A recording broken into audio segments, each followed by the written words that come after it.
Three, two, one, let's go.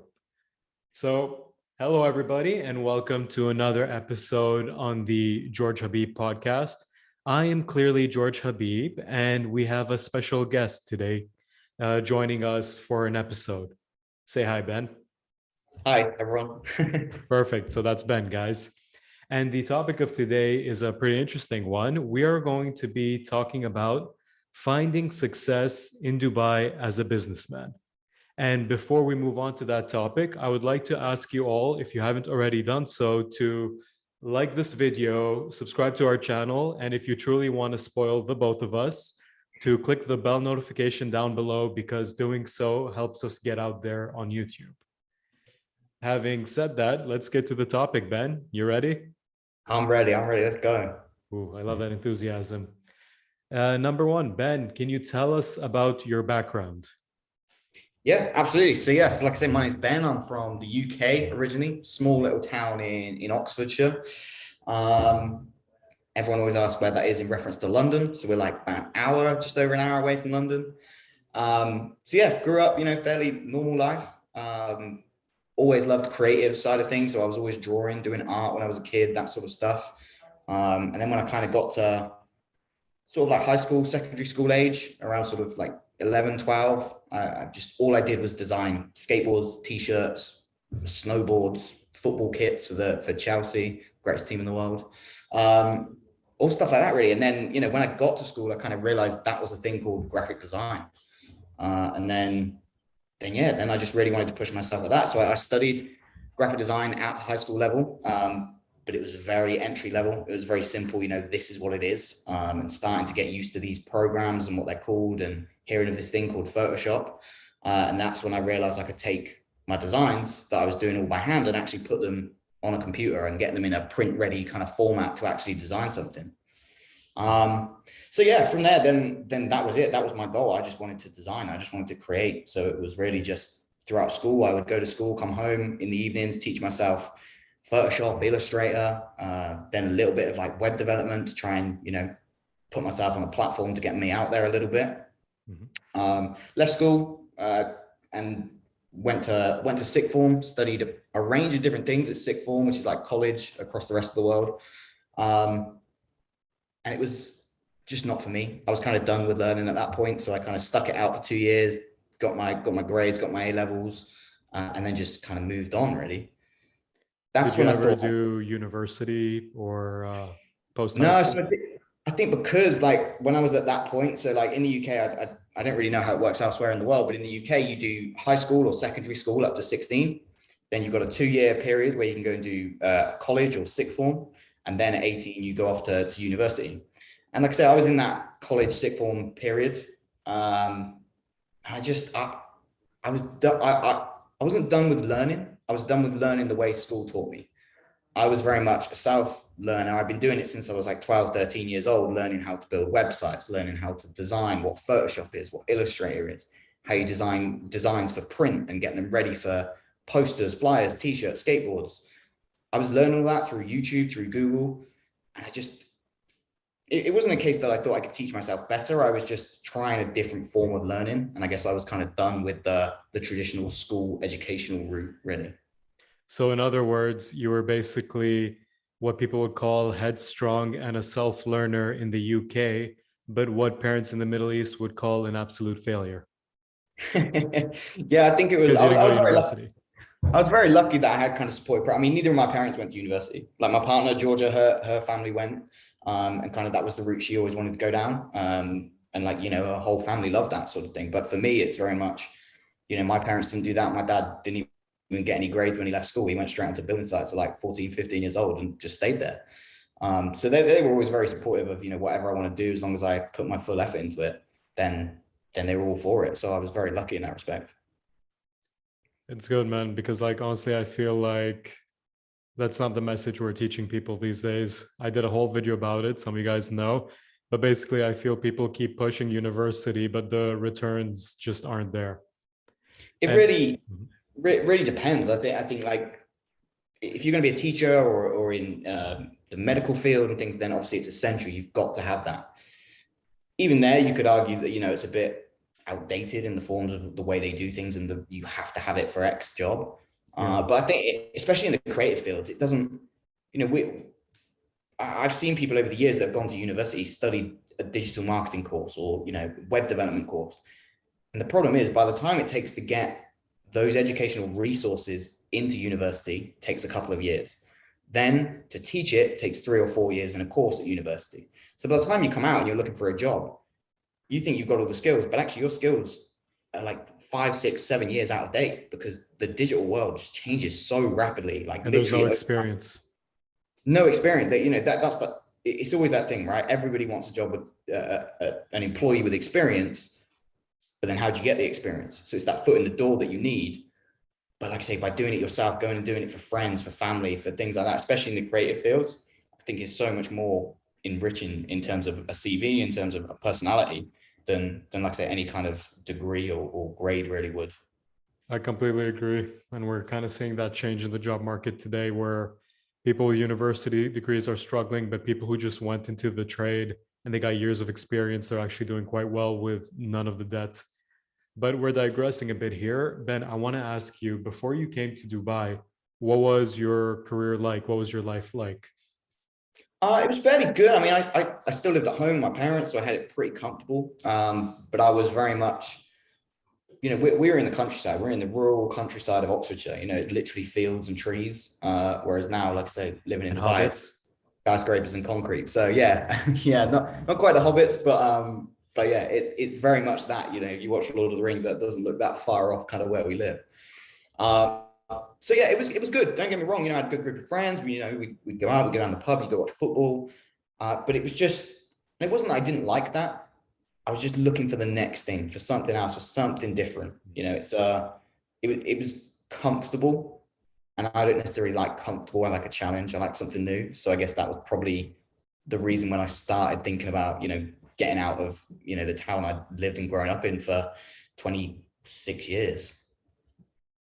So basically, you got out of your comfort zone and you came to Dubai. I did, yeah. It was like, how can I throw myself in at the deep end? Yeah, maybe the middle of the pool, maybe not quite the deep end, because it's very English, very expat friendly here. But it's yeah, definitely a huge contrast to where I come from. But why Dubai of all the other places? Why not, I guess, New York, Paris, Saudi Arabia, which apparently is a rising economy now? Why not East Asia? Why Dubai specifically?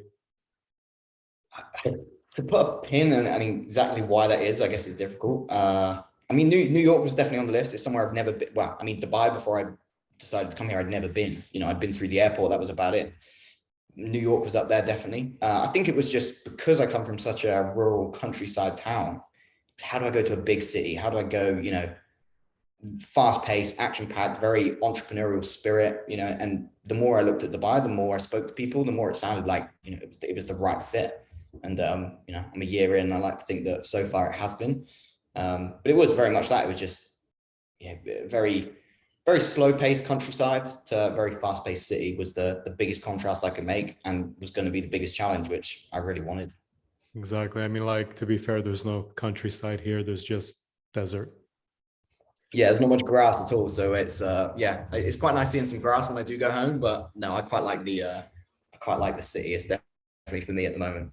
Definitely. And dude, I want to ask you, so aside from the temperature, because everyone always complains about the heat, 50 degrees Celsius sometimes, what was the biggest culture shock when you came to Dubai? Ooh, I think a lot of the things actually surprised me was how similar things were and how kind of easy to adapt it was. That was quite a big. I was expecting that culture shock, so maybe that's why it didn't come as much. Maybe more on the business front, kind of how people do business out here and approach business, approach deals and things like that. And it's a lot more reliant on relationships and things like this, and that real trust side of things, which we do have in the UK. Of course we do. I think you have that in any kind of economy in the world, but I think here there's a lot more maybe ruthlessness about it. But when, like I say, you penetrate that market, you get in with the right person, then it's, you really have that trust and you really have that race. So I think that was a shock from a business standpoint. But again, I don't know if that was just my naivety on actual business or if it was more the culture, but I think it's definitely played an impact. I wouldn't say it's naivety because I've had some experience with work in the UK and mostly work in North America. It's okay. So when people go from those countries to do business in countries like the UAE, Middle East, they think it's just those specific places where it's very informal. It's based on your word, it's based on handshakes, not contracts and stuff like that. But I feel like the rest of the world operates like this. And it's more in the Western world where there's more structure, there's more documents to sign and like official things. Mhm. Yeah, yeah, I would agree with that, and I think you're right in that it's very, maybe we're too polite. I think you said to me once when we went out for a coffee or something, you were like, you're too polite as an Englishman. I think it is, everyone jokes about it and says about it, but I think we are in a lot of respects of, you can go to meetings, you'll be in the meeting for an hour, and 45 minutes of that would just be kind of, talking about their weekend, how their week's gone and all this sort of thing. Whereas, here a lot more, especially kind of a lot more local and a lot more, Emiratis or Arabs or people from this side of the world, is definitely a lot more, you're in to talk about this, we'll talk about this, let's get the deal done sort of thing. So, and I quite enjoy that. I do quite like that. Straight to business. Yeah. But we are going to expand upon that later in the video. But socially and culturally now, how would you say the UAE is different from the UK?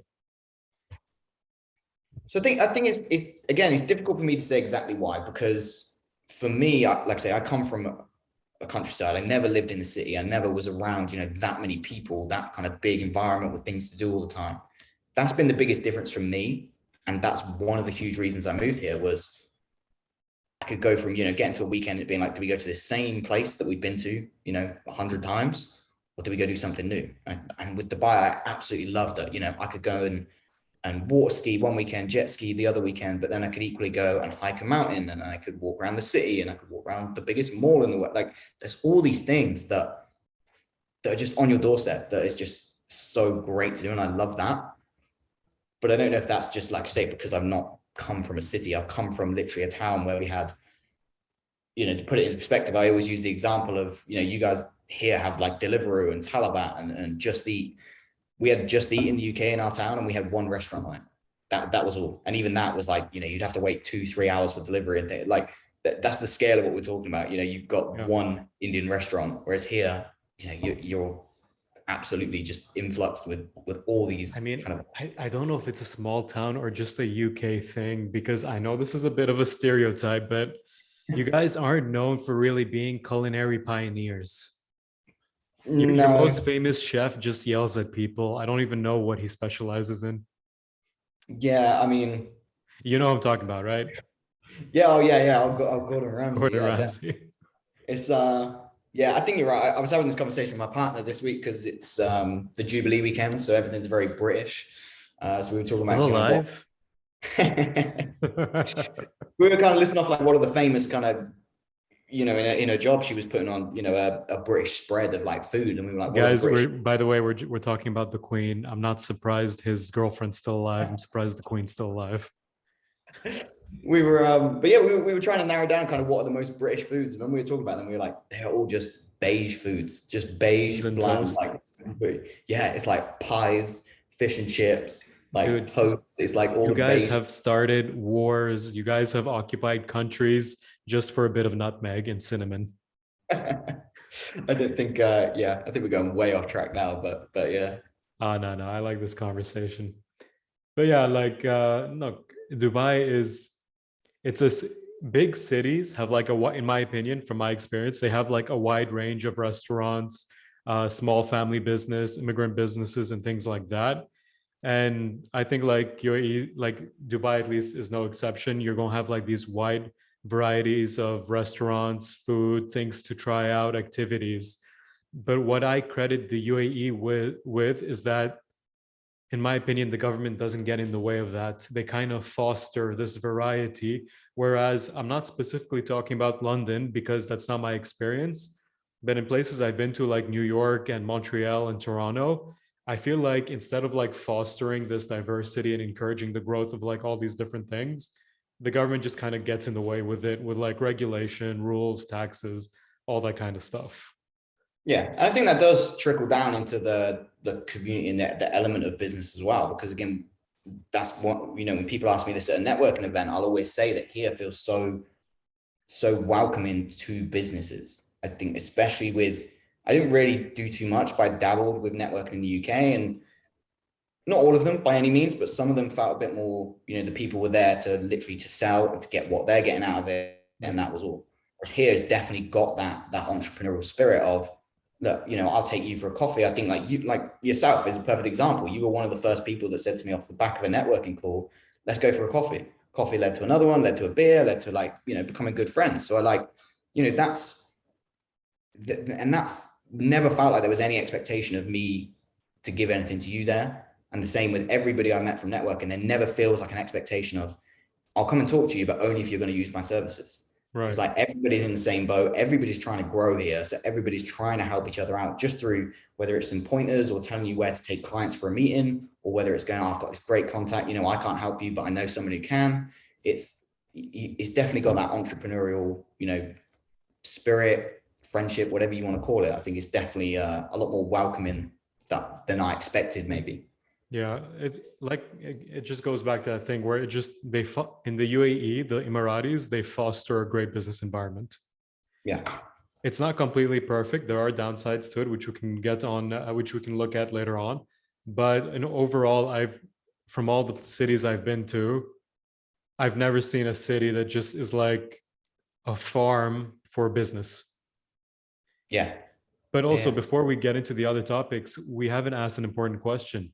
Ben, tell us about your company. Yes, of course. So my company is ADS Creative Solutions.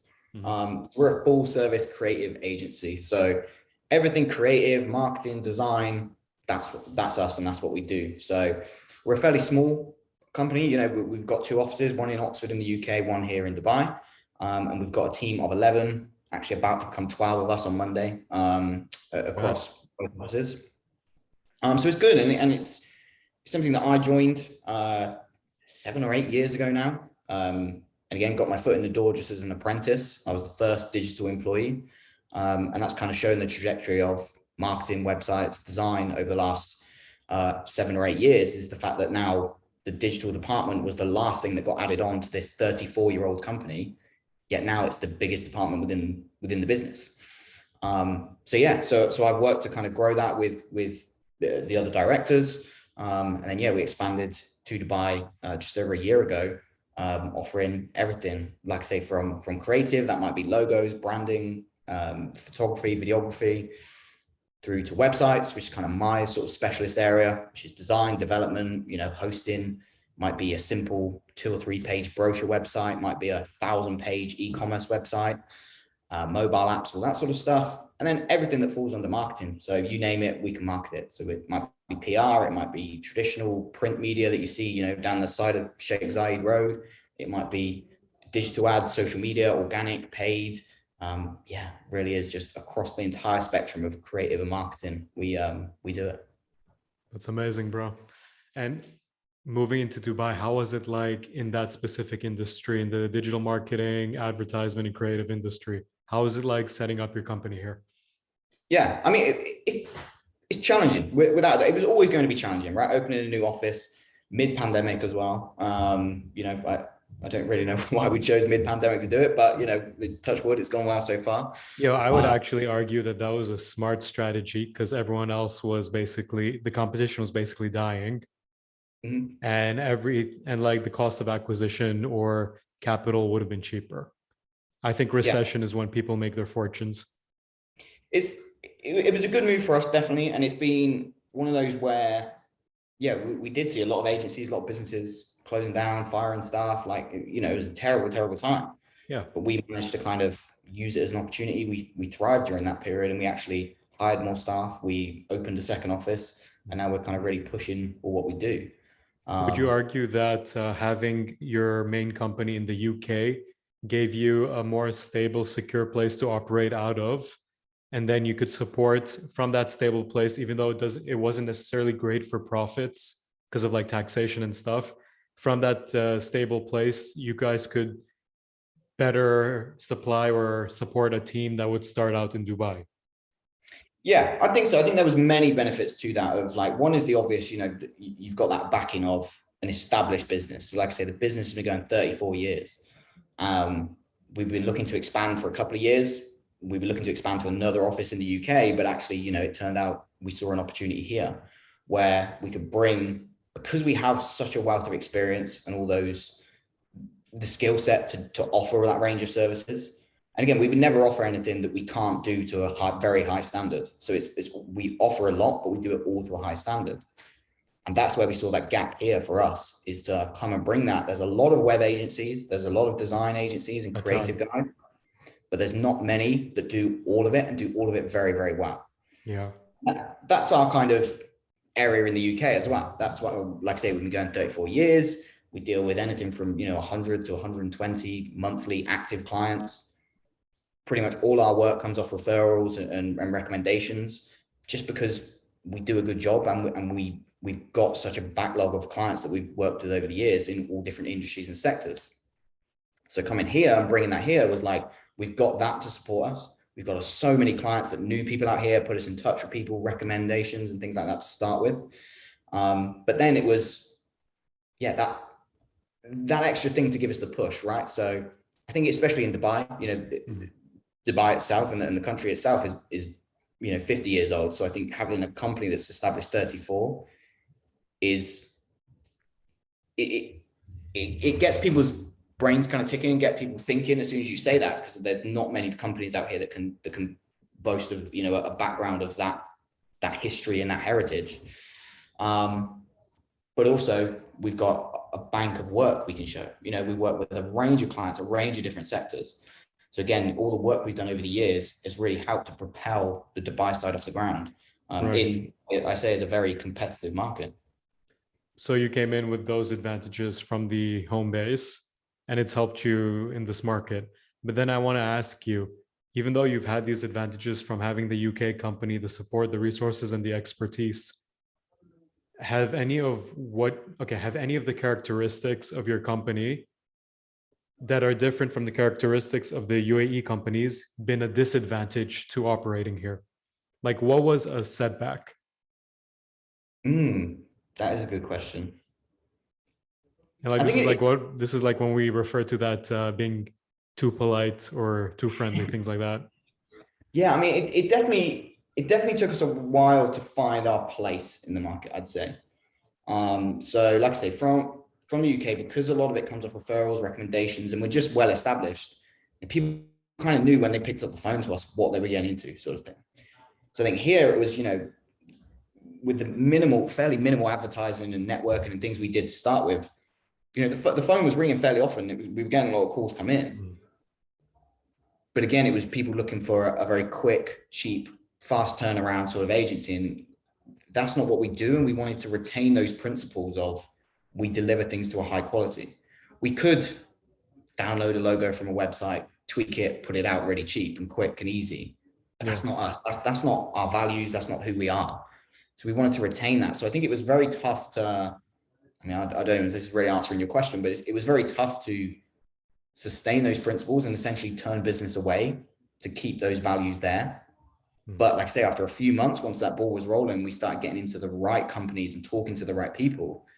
Then by holding those principles and those values, it actually really benefits us, because again, we can say this is who we are and this is still who we are to this day. Been like that since day one, 30 odd years ago. So basically you're saying that in the beginning it looked tough because it looked like you might have had to compromise your quality or business principles for price to offer a cheaper product, which you guys didn't want to be associated for. Because me personally, and I believe in business, your first compromise in business is your forever compromise. Like that, then you just change the nature of your business. But then it also sounds like because you guys stuck on so long, because you waited for more quality leads, quality clients, you were able to be in a place where you did not have to compromise your price or quality at all. Yeah, absolutely. That was the thing, is like I say, it's hard, especially as my, you know, first time owning a business, first time seeing, you know, money that could potentially be coming in, tying to me, and then having to say no to it was tough. But like I say, in the long run, it's having that longer vision, and it's really hard to do when there's a lot of money there. but like I say, having that longer vision actually benefited us in so many ways, because like I say, then we got the bigger clients, the bigger projects. And it's not that we wanted the bigger project, because like I say, we work with, international brands, but equally we work with startups. We work with people on a real limited budget to deliver them something quality and at a high level. But it was just, it's keeping and retaining the principles. We're not the most expensive company in the world, but equally we're not going to work on, a shoestring budget just because we're told that's what you have to do. It's, to deliver the quality, we've got to spend the time and the money to produce something of a high level.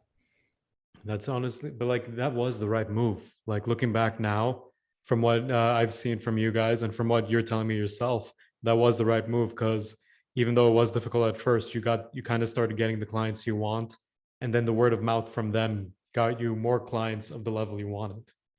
Yeah. Oh, and And the don't get me unfortunate wrong. thing is, oh, go ahead. I was going to say, don't get me wrong. Like in the moment, I was panicking, right? When I'm seeing like bills coming in for the office space, bills coming in for the website hosting, for the advertising.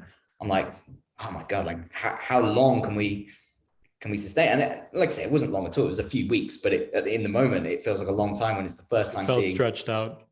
seeing my money out of my pocket go into this business, and then seeing us turn away clients. It's, it is tough, but like I say, in the long run, looking back now, I'm so glad we kept to those principles, because it's allowed us to start up here, get a good bank of clients under our wing under the first year, and retain exactly what we're doing in the UK and bring it here and do it to the same level. Okay. So those were some of the difficulties you faced. I want to ask, what other difficulties did you face in terms of like obstacles to business? If we were talking about Canada or the UK or America, we would call like their regulations, the taxes, the high cost of operations, the obstacles to business. Have you experienced anything similar or unique in Dubai that would be qualified as an obstacle to business? Yeah, there's definitely been challenges. Again, it's mainly because it's different. It's different to what we used to, different to how we've done things in the UK, because we're trying to come here. So we've always tried to be very respectful of, like I say, we're coming into this country, so we're going to have to abide by the rules and the way things are set out here. I mean, in terms of getting the business set up, we used a third party that just kind of did it for us. So that was actually scarily simple. It was kind of the day come back, it was like, here's your trade license, all done. It was like, goodness, I feel like we haven't really done anything, and now we're a registered company like in Dubai. It's crazy. We secured the office space without ever, stepping foot in the country. It kind of felt a bit too simple. But then when it comes to things like, it's notorious bank accounts, how tricky they are to get set up and running. So, there was a lot of back and forth in that. We get it resolved in the end, but it's just a lot more complex than maybe what we're used to. And maybe that's the thing. It's not that it's like a problem. It's just different to what we were used to. I think the other stuff, again, like I said at the very start, that it's very difficult to pinpoint the issues, because a lot of it was, I was spending all my time being amazed at how similar things were. The way people maybe do business, the way people talk about business, the way like people want to approach things. Of course, there's the little nuances that change and are going to change depending on, the client you're working with. But yeah, it was kind of actually how similar the services we're offering didn't need to vary and change the approach a little bit. But in terms of like what we talk about and how we present ourselves, actually people kind of get it. So it's, and maybe that's contributed to the fact that, it's, was it like 85-90% expats in the UAE, in Dubai? I'm not sure the percentage, but I think it's a lot more, but yeah, basically. yeah. So no, it's been good. Did you find the difficulties to be more like regulatory or rather social when it came to business? More the social side, but again, that's probably from me never owning a business, right? I always had, so I ran the digital team back in the UK. So I always had a lot of kind of top level view of the company itself and how to, how we're going to put ourselves out there, the finances, that sort of thing. But like I say, until you actually step foot in the chair and go, right, this is mine now, and I got the complete overview, then it was like, oh, okay, now I need to get out there, and I need to get out there and sell. I need to talk to clients about this. I need to, get these contracts done. And so it's normally when I could just hand it off to someone else, go, there you go. And then it becomes, no, you've got to do that now. It's like, oh, okay, these are the bits I've got to get used to. So. Because, yeah, like from my experience, when I see people like you, and what I mean is individuals coming in from Europe or America coming into the Middle East, a lot of times they have that cultural shock when it comes to business, that things are like pretty personality based, that even though you think the presentation went well, even though you think you got a solid sale out of it, it all comes down to the personality of who you're selling to. So if you guys don't just click as friends or an informal setting, if you don't take them out for coffee, and even like, like you guys talk about your families and stuff, then having not doing that would actually like negatively affect your potential for a sale. At least Yeah, that's been my experience. absolutely. I would agree. And it's especially in our game, right? Of like creative services, it's unless you're in the market for a website right this second, then chances are you're probably not going to buy from me on the day. So it is that nurturing those relationships where, yeah, even more so here because it's so busy and there's so many people doing similar things. You've really got to work to nurture that relationship, so you are front of mind when it comes to it. I have rarely ever seen a business meeting close in a day in Dubai. It's Yeah, usually a long follow up, weeks, months. If we're talking about closing, even not even like you spend a lot of time and it leads nowhere. yeah, It's just how it is. Like that's why, in a sense, I feel like in the UAE, you have to be, these guys have to be like in a way friends to you, they have to be buddies, they have to be pals, because otherwise there's no other way to follow up with them, because other people will try to swoop in and claim your business sibling, whatever you want to call it. But what's unfortunate or fortunate maybe is that in western society these things are called conflicts of interests. In many cases they're kind of legal. What do you think? Do you think that should be illegal or shouldn't be, or should be legal? I mean, that is a loaded question. Quite loaded. You're going to offend one country or the other. Yeah, I mean, again, it's my Britishness, right? It's my British politeness. I don't want to be too pushy and too over the top, but then it's, I don't want to lure someone into like a friendship under the guise of I'm gonna sell to them at the end. So it's difficult. But then I feel like if you genuinely make friends with people and you genuinely just, have that good relationship, and whether it is just on a business level of you can have a coffee and you can talk about work, or whether it's on a, you're going out for drinks and dinner in the evening or whatever, I think, it will turn good. So I think it's kind of a moral question, right? It's like, where do people's own sides sit, I suppose. There's no morals in business. What are you talking about, Ben? I'm British, I'm too polite. Very polite. Okay, so then let's take the conversation away from you and into Dubai's and the UAE's economy as a whole. What would you say is the UAE's competitive advantages when it comes to fostering a business environment, fostering like industries, and basically growing their market and economy? Um, I, I mean, I suppose like that business setup, right? That business setup process was so Hmm. simple. I mean, again, it might be because we just had a lucky experience. It might be because we did it mid-pandemic when there weren't many people doing it, but it was so simple, right? We were guided through the whole process. The company we used were brilliant and just kind of like, this is what you need to do. This is what you need to pay. This is what you need to sign. Done. I was like, right, okay. So like that made me just want to get out here even quicker and be like, right, I want to get on the ground, start talking to people. I think because the city, the country, everything itself kind of wants to nurture that. Like I say, it trickles down into the people. So the people you meet, then they want to help push things forward because Hmm. they push you forward, it pushes them, and it pushes the entire economy forward. I think with things like Expo, right? Expo was a very much a bring everyone here to show them what. Obviously, you have the themes of the expo, your sustainability, your motability, etc. But I think it was very much to show them this is what Dubai has to offer, this is what the UAE has to offer. It's like what an amazing place to do business. I think you Yeah. felt that maybe more myself as a business owner than maybe some of the like friends and stuff I went with. But like I kind of got that feel of like this is going to be the place to be. The moves they're trying to make into like the metaverse and crypto and all these sort of things that they're kind of dipping their toe in the water, but really kind of being one of the 4 countries at the forefront of pushing that. I think it's only going to benefit, like I say, the economy, businesses, just everyone as a whole. And yeah, if you can get here, I'd be like, now is the time to get here and kind of ride the wave as it goes.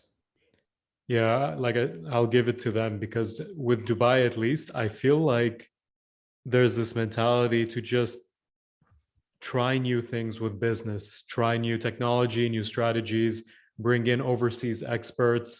And I want to say, like, what it leads to is just like a futuristic city, Yeah. because they keep investing in these tech hubs, they keep investing in crypto, like you said, they invest in the metaverse. And, these things aren't necessarily going to be successful. Like with metaverse, I think there's already some issues in terms of how feasible that's going to be for the future. But I think what makes the UAE successful overall, even though certain projects don't necessarily become successful, is that the UAE has this spirit of innovation, of Yeah. like pioneering, of trying new things. I feel like they're trying to be the Singapore of the Middle East, but like unlike Singapore, because Singapore is very rich, it's very business friendly, but the UAE is becoming very rich. It's already very business friendly, but now it's also becoming innovative. Yeah. And I think you nailed it there, like the willingness to invest and the willingness to try. Mm, I think, yeah, I agree. Like with the metaverse, I think we're way off that becoming a day-to-day thing that people are living in or people are experiencing, whatever it might be. I think we're still way off, but we're very much in the early stages. But I think by being at the forefront of that, by trying to push it forward, even if it amounts to nothing right now and it takes us another 10, 15, 20 years to get to that point, mm. I think that shows, again, business owners, people looking to invest in business out here, that they're willing to try no matter if it takes off or if it doesn't. They're not scared to put that forward and put it out there. They announce it and they put it everywhere for everyone to see. And I think to me, that was, like I say, why when I was looking at the places to go, it was like, New York was up there. I had to look at places like Bangkok and all these sort of different areas where mainly it was like, where could I go and I live that I would like, but also it was, where could a business thrive? And seeing all of kind of what Dubai was doing, whether it be from the government or just the people on a day-to-day basis, I think it really does encourage that, and it resonates with business owners, definitely. Yeah. Have you noticed that like many of these plans they come up with, by like many of these plans and projects of the sheikhs, like the rulers of Dubai and, well, the UAE as a whole, many of these plans are actually going to outlast these guys, because we're talking about people in their 70s and 80s who are enacting plans that will benefit the future generation of their country, but that they won't necessarily be alive to see. Like it's not just Expo, it's also like they've got plans to have a space program and get like UAE projects in Mars. Did you see that project? Yeah, and I think it echoes that point of they're really putting the country before anything else and putting, they want this place, they love where they're from and they want this place to thrive, Yeah. whether they're here to see it or they're not. And I think that's just, commendable, but also just an amazing thing to see. We're digressing a bit, but I want to get into this basically this story that really reflects the character of the Emiratis.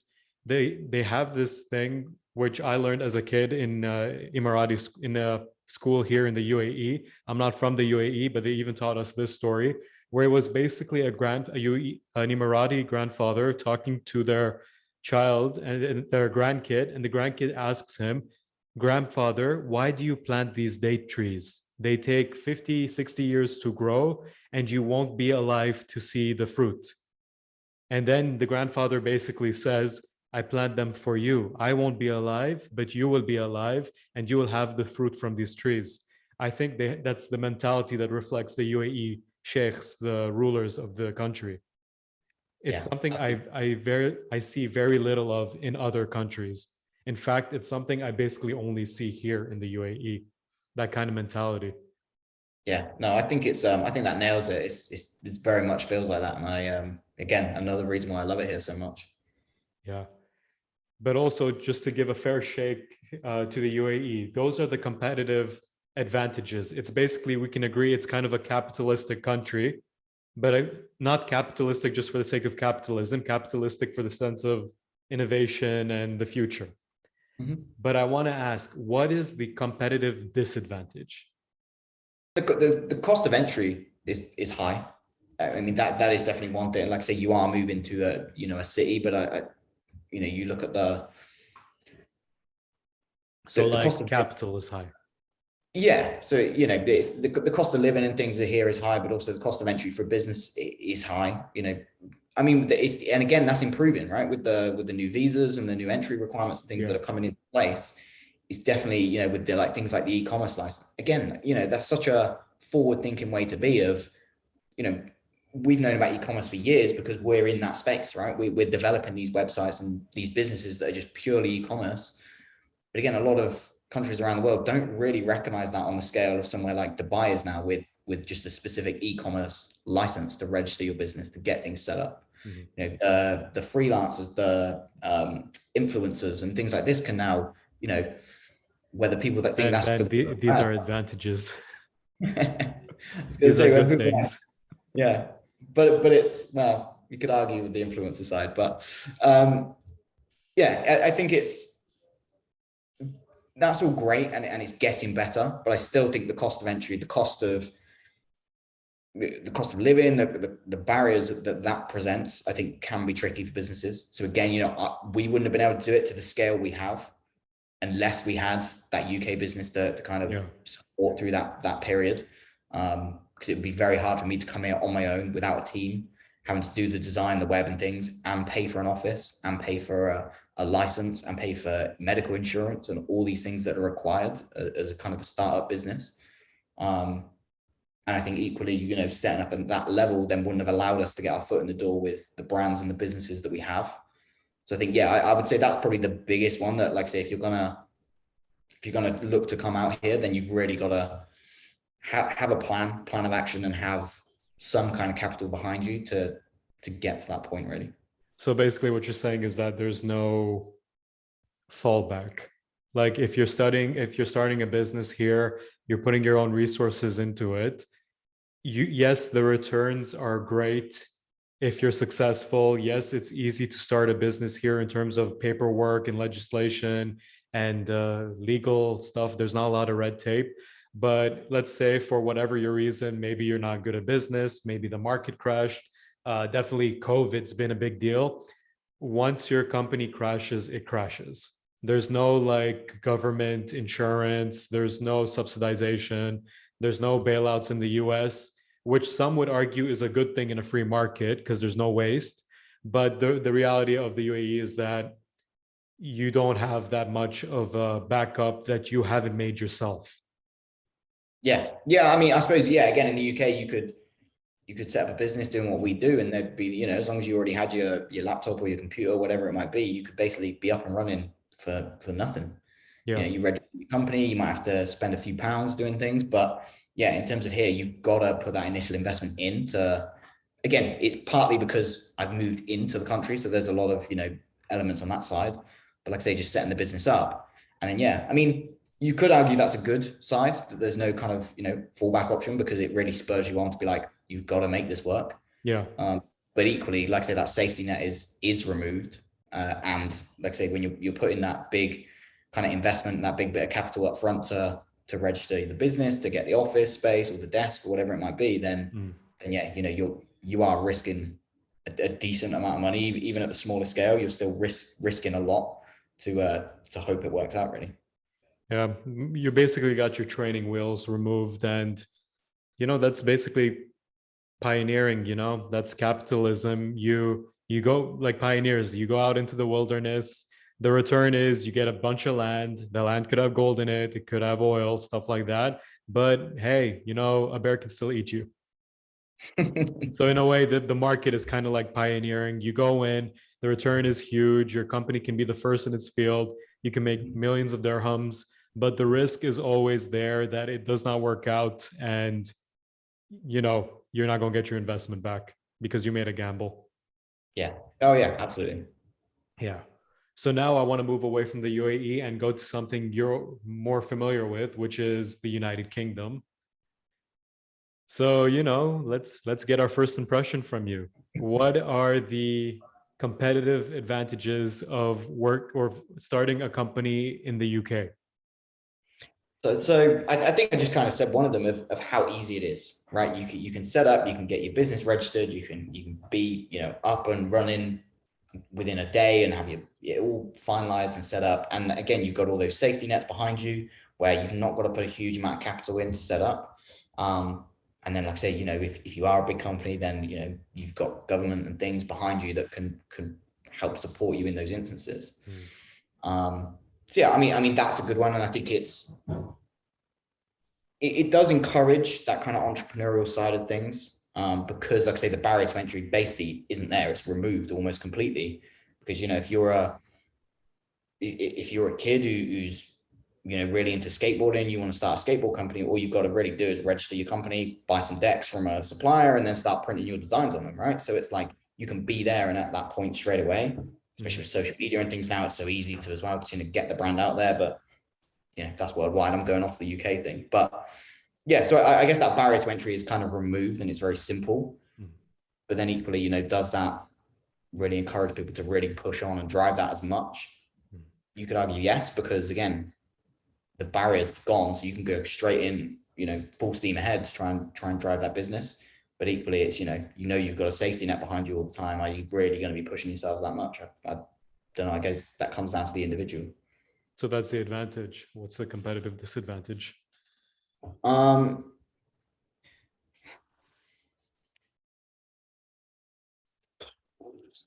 mean, it's tricky to put a thing on it, really. Maybe this, again, it's just my British. Well, no, I suppose British people moan. So I was going to say I can't find the negatives, but British people love a moan. Can I just ask you to come closer to the mic? Yeah, sorry. Okay, All that's right. better. Competitive disadvantage. I think You, something my like kind of opinion, you don't think the regulation, the taxes, the government controls? yeah, I was going to say something I alluded to earlier is kind of that attitude of people of like it all being very self-serving of kind of what I can get out of it. It's not everyone. It's limited numbers, but I found it a lot more, you know, networking and things there. But yeah, definitely, like I say, the barrier to entry is removed, but then you've got things like the taxes, the legislation, all the elements that you then have to keep to. You do have that here to some extent, and like I say, from a business of make sure your contracts and things are in place and that. But I think in the UK, it seems like there's a lot more red tape. I mean, we're in a fairly straightforward field, right? As long as we're not, you know, ripping off copyright, as long as we're making sure the websites are compliant with the data protection, it's a fairly straightforward thing. But I know in a lot of areas, you know, construction in particular, again with Dubai, you know, you will see a building pop up within months, and it's, you know, be a multi-story skyscraper. Whereas in the UK, if you want to build an extension on your house to put your car in the garage, you could be years fighting legal laws and red tape and things. So again, like from construction companies, they must have to go through so much. Just you know, I was very lucky when I worked with my dad we fitted bathrooms and kitchens. It was predominantly in people's houses. But if we ever did go on a building site, the amount of regulations and things you had to wear and things you had to take and make sure you signed in, signed up, done this, that, it just seemed like such an additional unneeded step that probably discourages, like say, someone going into that field, right? You know, if you want to go in, you're an architect, you really want to design houses, but you've got nowhere you can build a house, then, you know, it's going to discourage people, I think. So And then you got to deal with like homeowners associations, and then as a business, I think what's unfortunate in the UK, and this applies to Canada as well, it's very similar. You, because you deal with all this red tape, with all these taxes, you got to put that in the bill. So now your client has to deal with increased prices, and it discourages company from starting and discourages people from buying, which, my opinion, from what I've studied, is not healthy for an economy. I guess where it comes in is, you could say it this way, like a oversimplification. The UAE is expensive to start in because it's got to be your own resources to set up capital, but it's really easy to just continue in the UAE. There's less regulation, less red tape, less drama, and less costs to operation. Whereas in the UK, it's easy to start a business, but then to continue in that business, and especially if you're a growing company, it becomes harder and harder because your taxes do increase. It's usually a progressive tax system.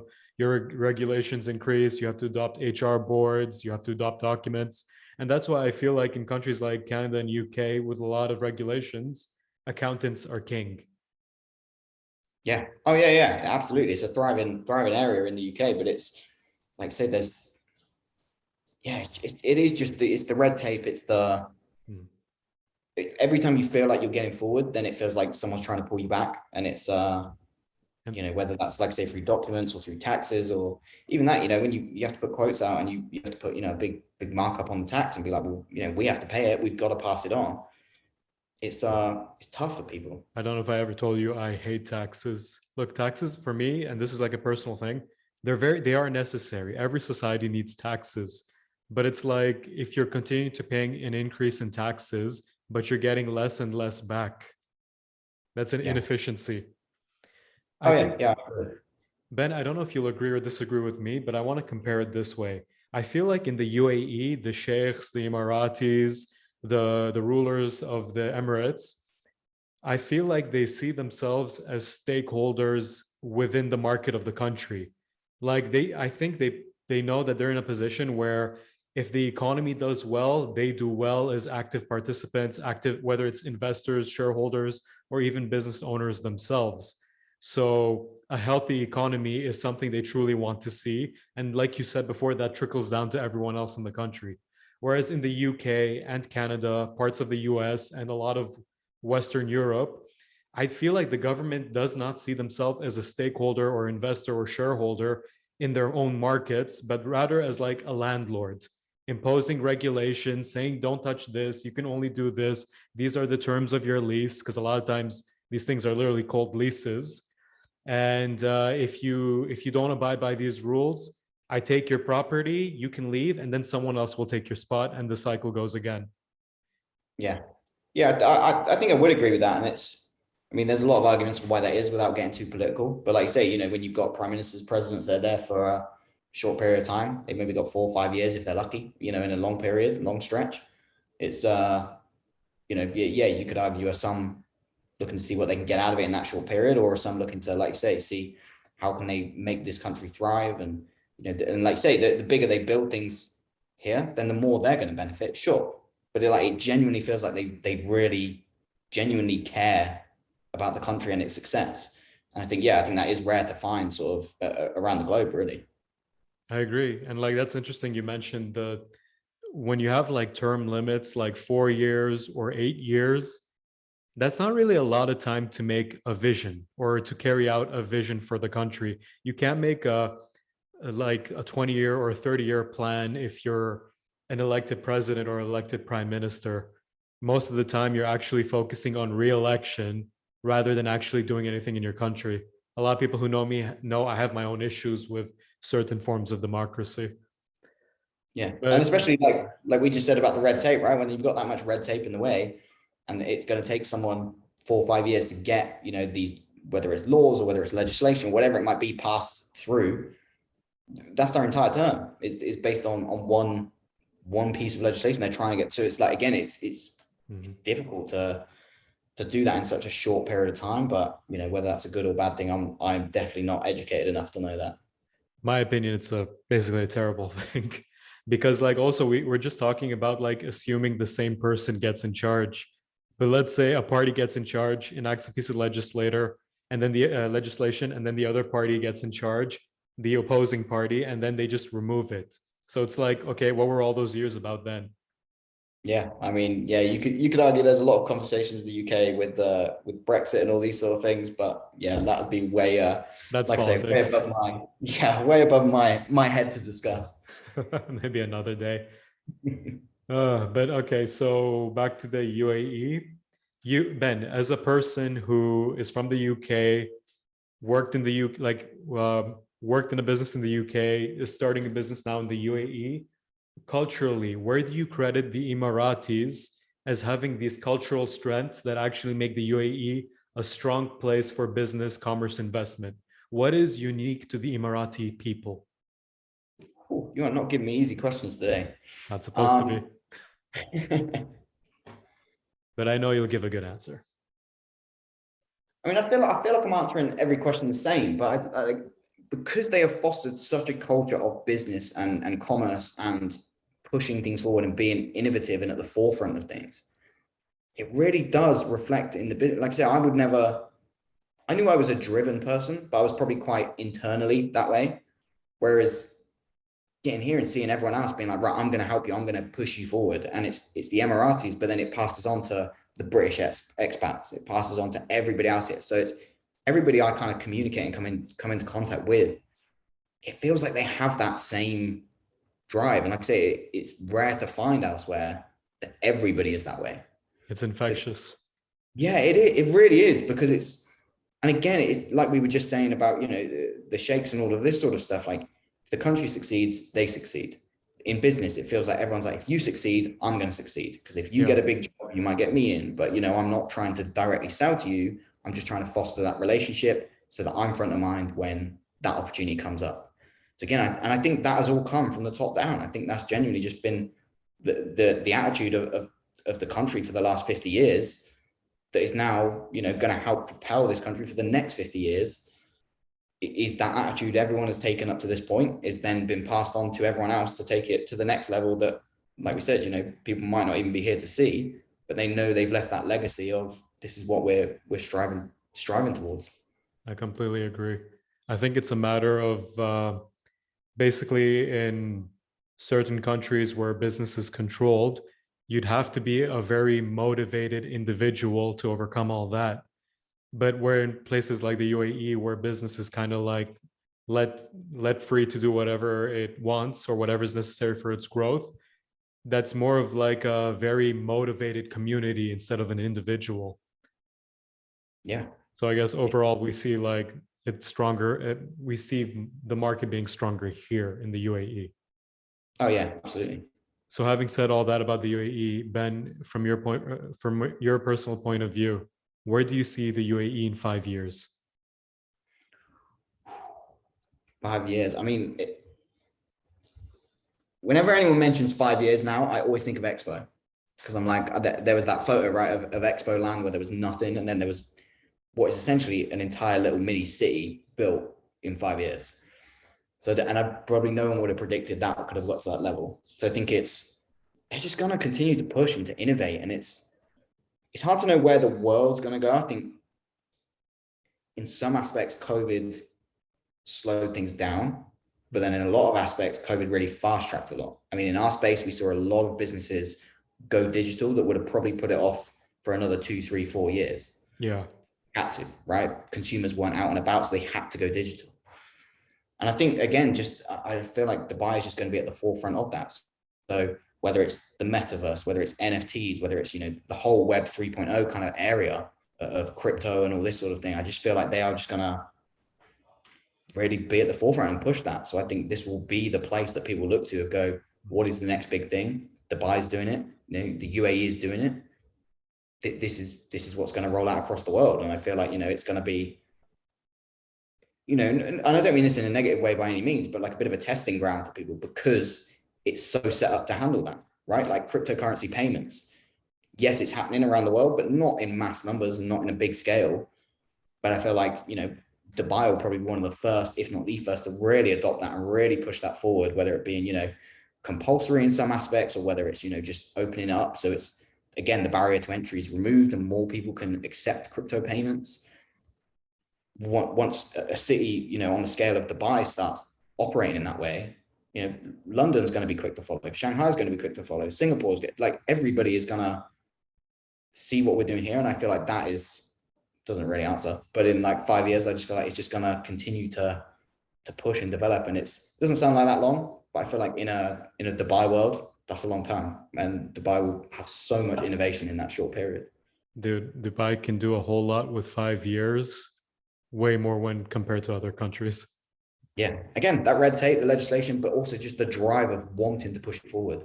I think it's going to be it's going to be an incredible place. And I just hope I'm still here to see it all in the next few years. If anything, I feel like Dubai kind of saved crypto, because I don't know how much you know about crypto. I don't think I'm an expert in it, but like I feel like crypto used to be that like gimmicky thing which people would use just to like buy weed or something informally, things like this, at Maybe, least in yeah. Canada. And I think it was actually on the decline before like the UAE adopted it and other cities started to adopt it.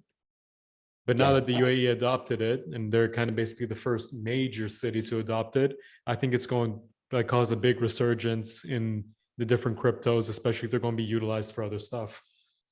I think you see that in all digital and web and just technology, just innovation in general over the years. I think like people right now talking about NFTs and talking about crypto, kind of going, oh, it's a fad, it's a phase. And it's like, people said this about the internet. People said the internet was a fad and a phase. And I think we saw it with social media, right? We saw MySpace come up. Everyone went crazy for MySpace. And then it kind of dipped off a little bit. And then It I died. don't think it really went global elsewhere, but in the UK, kind of Bebo saw this little bit of a spike. But then that was just really like, 12 to 15-year-olds were on this Bebo platform. Then that went off. And then all of a sudden Facebook came, and Facebook just went crazy. And I always use the example of when my mum knows something, then it's a thing, right? Because when you're at that age, that middle age of, my mum didn't know what Bebo was. She didn't know what MySpace was, but she knows what Facebook is. She's heard of Instagram and she's heard of TikTok. Like, these are the things that are now propelling. And we're probably in that period where, like, we've heard of, like, your Bitcoin, your Ethereum, and it all went crazy because it was just in the papers every day. It was in the media. It was like a meme. Yeah, how fast things are rising. And then it's like, now everyone's kind of gone, I'm kind of cooled off on the whole crypto and the NFTs, and the NFTs thing is just a fad. But I guarantee you in 2 years' time, everyone would just be like, it'll be normal. It'll just be what we do. If my mom's going to the shop and she's paying with Bitcoin, then we made it. Then it's a thing. That's going to be such a pain because she's going to probably keep calling you for help with paying in Bitcoin. Yeah. Where's my money? I don't get it. Where is it? It's but it is. It's. I think once we adapt and once we're there, then I think that'll be the way forward. And I just feel like Dubai is going to be at the forefront of all of this. Definitely, I completely agree. So now let's bring it back to you, Ben. What words of advice do you have for people moving to the UAE? Words of advice. I mean, so when I was coming, everyone was kind of like, why are you going? Like, what made you go there? Like, why now? And all this sort of stuff. And I was like, I didn't really have an answer. I was like, I just feel like now is the right time to do it. And it was scary because, like I said, I'm going to somebody just before I left summed it up perfectly. They were like, so you're moving to a new country, you don't know anybody there and you've never been to. You're setting up a brand new business that you don't know if it's going to succeed or there's even a market for, really. And you're moving in with your girlfriend for the first time ever, all at the same time. It's like, yeah. I was like, that sounds pretty crazy when you list it out like that. But you know what? It was like, if I didn't just do it, you wouldn't. So I'm like, if you've got the backing behind you, or you want to find a job here, or you just do it, just like give it a go. And I think, like, people are so, again, I know I'm from a very privileged position, right, where I can say this, but I'm like, if you've got the backing behind you, if you've got family and friends you can fall back on and be like, look, if it doesn't work out, I've got a support system there.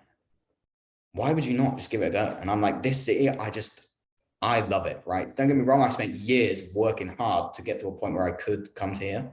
And like I said, don't come with a naive anticipation of like, oh, it'll just work out. Yeah. Come with an attitude of work and with an attitude of, I've put myself in a best position to succeed there. But just come. It's amazing. I love it. There's just so much to do. The people are great. Like, it's such a great environment to be, I think. There's that entrepreneurial and pioneering spirit. It is, but again, a lot of my friends, they're not entrepreneurs, they're not business owners, like, and they don't want to be. And they're very comfortable with the fact they don't want to be, And I think this with a lot of people, like, it's not for everyone. It's tough. It's hard. It's like, like I say, we see bills coming in. There's not much security. No, and it's tough. And when you're seeing proposals go out and not stuff come back in, or you're seeing, projects you're turning away because it goes against kind of the principles, like I said earlier, with bills coming in on one hand and then projects you're turning away with the other. It's a tough thing. And like I say, I've not really got to manage any employees and stuff at the moment. It's very much looking after myself and the business. Mm-hmm.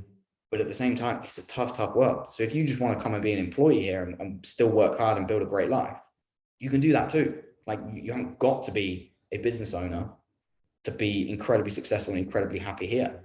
And I speak to a few people about this because it's something I feel passionately about. It's like,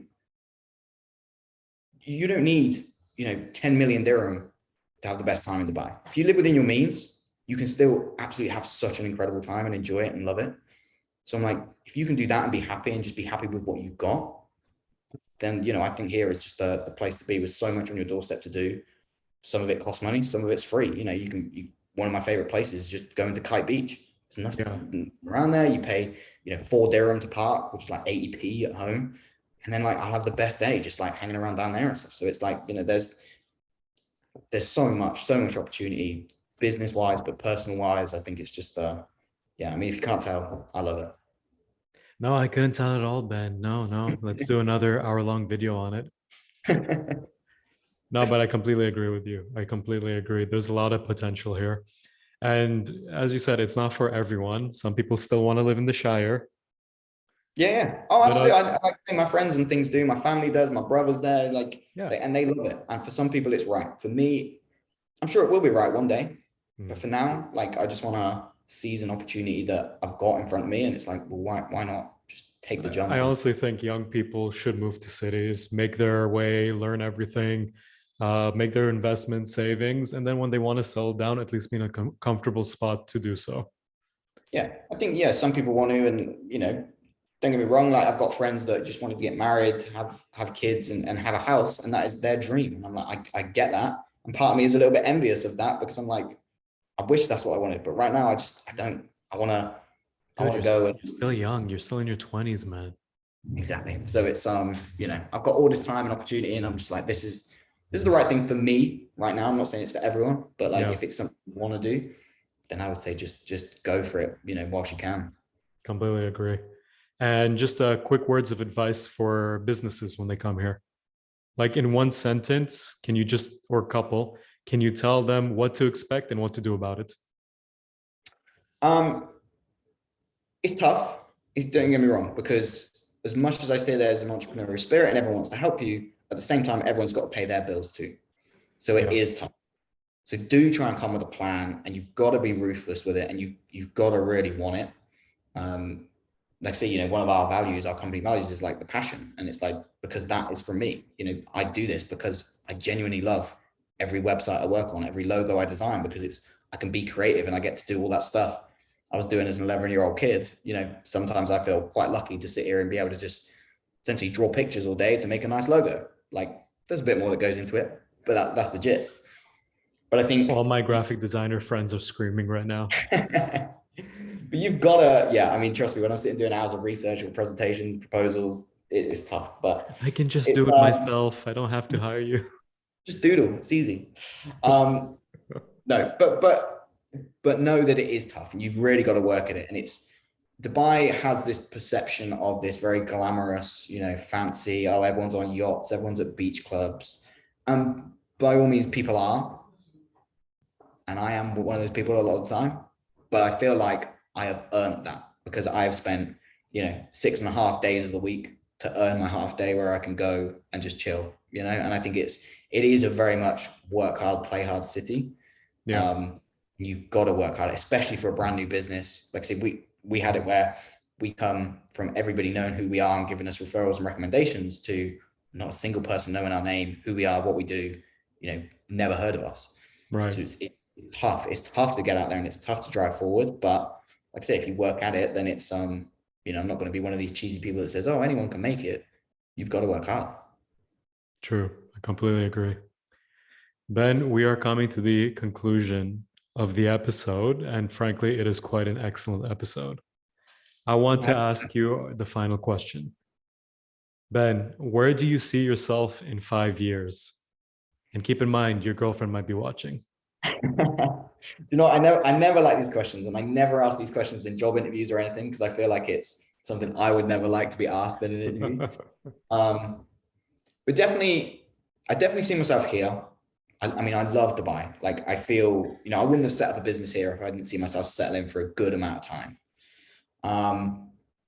From a business perspective, I'd like the business to be thriving, to have employees, that I can give that opportunity to be creative and do what, when I was an 11-year-old kid, I'd have loved that opportunity to, be a designer full time. I'd love to give other people that opportunity and that chance.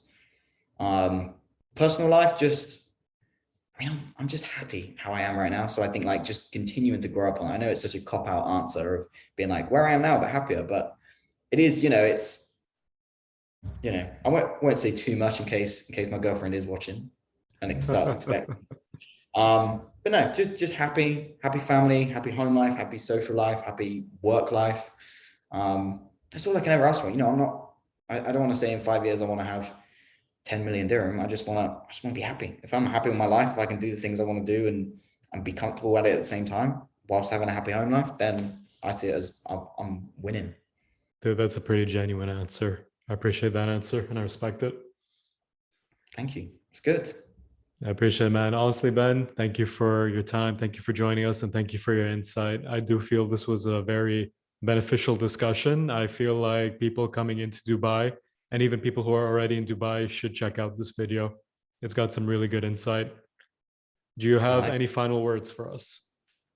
I think I have a final word for you. I think, I've been talking all this about me and stuff, but I'm like, you are the embodiment of what I'm talking about here, right? Like you are with this podcast, right? You started it, you got it off the ground, you started going, and again, you were, in a way, you were ruthless with it, right? You were sending it around to friends. I keep getting links that you send around, and then, I'm like, oh, George has got another podcast out, but it works. It gets people watching, it gets people on it, it gets me looking at it.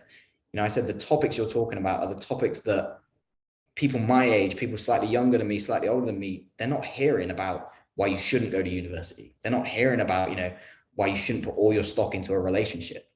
These are the things that we talk about when we go for a beer or we go for a coffee, but no one's kind of putting out there. So I think by you doing this, I mean, I love it. I would sit here and talk to you about all this stuff, for hours anyway. So the fact that you can get it and you can record it and you can put it out there, I think is a great thing. So no, I'm just appreciative that you would even think I'm worthy of a podcast, but also just that you're doing it and it's something that people need to hear. Dude, you're incredibly worthy of a podcast. I gotta be honest about that. And honestly, I appreciate what you just said.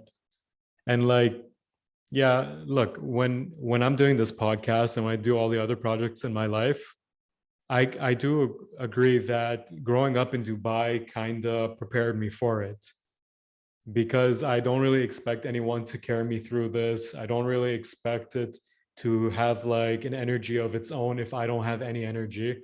So I kind of got to be that person that's, to be fair, annoyingly messaging a ton of people whenever a new video comes up, because I feel without that, there won't be any momentum. I kind of have to, I kind of hope it will reach a point where, people start coming on their own. But now, because I just started, I got to provide that extra energy and keep hustling, keep pushing. Yeah. Oh, you go. And I think I said to you on message the other day, every YouTuber I've ever seen always says the first 100 subscribers are the hardest to get. And you were just there. And I was like, wow, okay. You really want to push this. You really getting this out there. And that's just, it's the attitude you've got to have in anything. But I think especially for yourself, it's good to see someone that I like actually, succeeding and putting their kind of skills and their expertise out there for everybody to enjoy as well. So. I mean, I do have the competitive advantage of having a ton of relatives. So Always a benefit. Maybe 100 of those subscribers are just cousins. But it's good, right? Ben, I truly appreciate what you just said. It's really motivating. No, I mean it. I'm one of them that I would never say it if I didn't mean it. So I think, it's great that you're putting this out there. I enjoy the content, and I'm looking forward to seeing where you are in 5 years. I hope so too. Bro, honestly, Ben, thank you for coming on. I really gave a lot of insight into the economy of Dubai. And I hope to have you on for further videos, specifically more with other topics relating to either business, the UK, or Dubai. Definitely, anytime, man. Definitely just drop me a message and I'll be here because I love it. And like I say, we'd be talking about this anyway. So definitely, man. We gotta have a beer soon. Definitely. Perfect. So to everyone watching this video, I want to thank all of you for joining us for this discussion, for being part of this community, which, if I'm doing anything correct, is a growing community. Again, guys, if you haven't already done so, please like the video, subscribe to the channel, and click the bell notification. It really helps us with our efforts on this channel. Ben, you were fucking amazing. This was a great video, and I truly hope to have you again more in the future. Anytime. Absolutely loved it. Thank you for having me. Perfect. I now declare this episode over. Take care, everybody. Go easy on yourselves, but be a pioneer like Ben.